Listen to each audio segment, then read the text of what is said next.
आज हमारे गांव कोलाना में डॉक्टर कृष्ण कुमार पूर्व CMO पहुँचे। वहां पर समस्त ग्रामवासियों ने उनका स्वागत किया।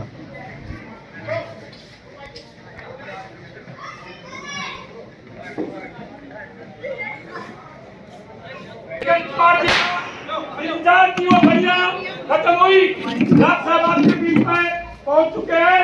ग्रामीण स्वागत करते हैं।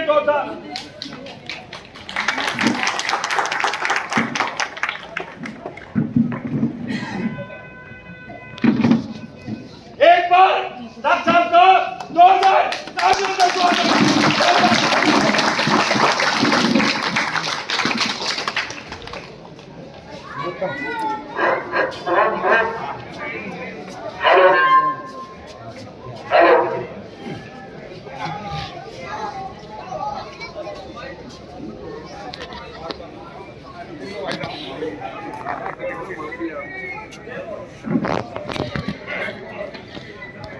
बोलो बच्ची माता की जय, डॉक्टर कृष्ण कुमार की जय, राहुल गांधी सिंह की जय, नरेंद्र मोदी की जय, भारतीय जनता पार्टी की जय। आदर व सम्मान के योग्य बावड़ी विधानसभा क्षेत्र से भाजपा के उम्मीदवार जाने पहचाने डॉक्टर कृष्ण कुमार जी पूर्व CMO रेवाड़ी में अपनी सेवाएं दे चुके हैं और वर्तमान समय में वो मलेरिया विभाग के डायरेक्टर थे। पंचकुला में उनकी पोस्टिंग थी। राम साहब के आशीर्वाद से उन्होंने ये बीजेपी का टिकट मिला और उन्हीं के आशीर्वाद से वो आज हमारे बीच में हमारे बावड़ क्षेत्र से उम्मीदवार के रूप में हमारे बीच में मौजूद हैं। सबसे पहले तो डॉक्टर साहब का हमारे इस गांव में बाबा लालबेग की इस पावन भूमि पर पहुंचने पर समस्त ग्रामवासियों की तरफ से हम तहे दिल से धन्यवाद करते हैं। डॉक्टर साहब वैसे तो किसी परिचय की मोहताज नहीं है, क्योंकि डॉक्टर साहब का ननिहाल हमारे गांव में ही है। बचपन में अक्सर डॉक्टर साहब से जब हमारे डॉक्टर साहब से मुलाकात हुई तो डॉक्टर साहब ने बताया कि इधर जोड़ के पास डिग्गी थे, वहां पर हम छोटे थे, नाचते थे। वो तो हमारे जन्म से पहले की बात होगी, हमें तो याद है, लेकिन डॉक्टर साहब ने जो हमारे गांव की यादें थी वो हमारे बीच में शेयर की थी कि मेरा बचपन तो कोलाना में ही बीता है। मैं बचपन में अपने इधर ननिहाल यानी मामा के घर ही रहता था। तो डॉक्टर साहब आज हमारे बीच में आए हैं, भाजपा के प्रत्याशी बनकर ये आए हैं। आप सभी ग्रामवासियों का आशीर्वाद लेने के लिए हमारे बीच में आए हैं। तो डॉक्टर साहब को वैसे तो वोट मांगने की हमारे गांव से जरूरत ही नहीं है, क्योंकि वैसे ही हमारे भांजे हैं, भाण बेटी भांजा जमाई ये तो देने के हकदार होते हैं। तो डॉक्टर साहब हमारे बीच में आए हैं, कीमती समय निकाल कर आए हैं। मैं समस्त ग्रामवासियों की तरफ से डॉक्टर साहब का धन्यवाद करता हूँ। डॉक्टर साहब के साथ में हमारे खोल मंडल के जो चेयरमैन है जीतू चेयरमैन जी, वो इनके साथ में आए, उनका हम धन्यवाद करते हैं। भाजपा के जो पदाधिकारी यहाँ पर आए हैं, डॉक्टर रविंद्र यादव, पूर्व पार्षद आजा सिंह नाथा जी और जितने भी और गाँव दूर दराज गाँव से जो भाजपा के कार्यकर्ता यहाँ पर आए हैं, सबसे पहले तो हमारे गांव में पहुंचने पर उनका हार्दिक स्वागत है। दूसरा, सरकार बीजेपी की सरकार ने पिछले 10 सालों से देखो दक्षिण हरियाणा का जो विकास हुआ है वो सभी के सामने है, किसी को कहने की जरूरत नहीं।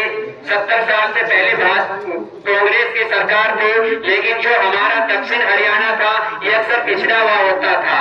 अब और तो कहा जाए, आप हमारे गांव से इसका उदाहरण ले सकते हैं कि पिछले 10 साल में जो हमारे गांव में विकास हुआ है वो सभी भाजपा की देन है।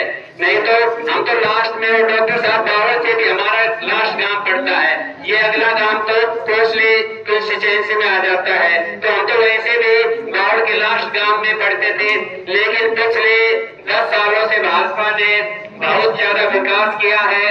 सबका साथ, सबका विकास और सबका विश्वास, जो हमारे प्रधानमंत्री का ये नारा है, उस पर भाजपा सरकार बिल्कुल हमारे दक्षिण हरियाणा के लिए खरी उतरी है। पहले जो हमारे बच्चे थे वास्तविक में टैलेंटेड तो हमारे इस दक्षिण हरियाणा में होता था, लेकिन नौकरी सरकार होती थी और सभी उनके बच्चे लगते थे।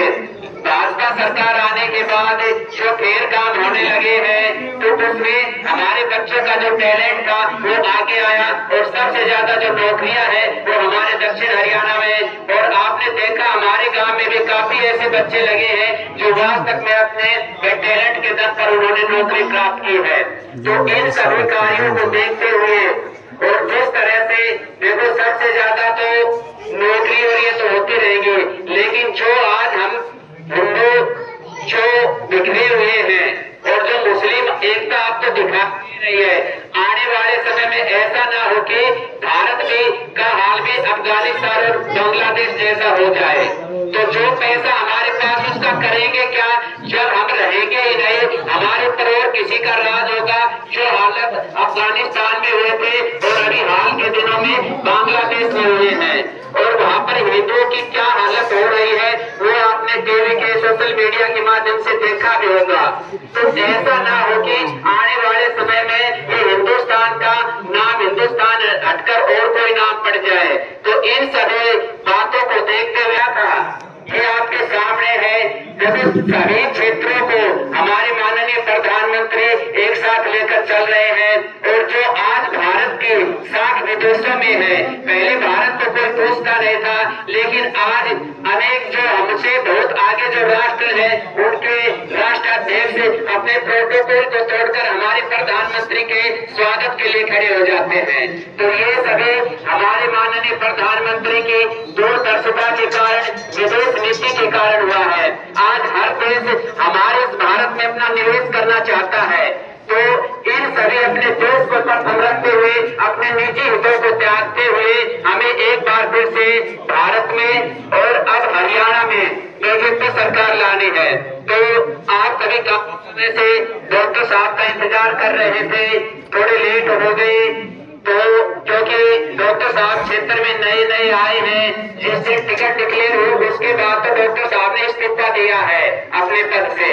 तो अभी क्षेत्र में नए हैं, सभी लोगों से मिलना होता है, टाइम पर नहीं पहुंच पाते। तो डॉक्टर साहब हमारे गांव में आए उसके लिए धन्यवाद। अब मैं हमारे पूर्व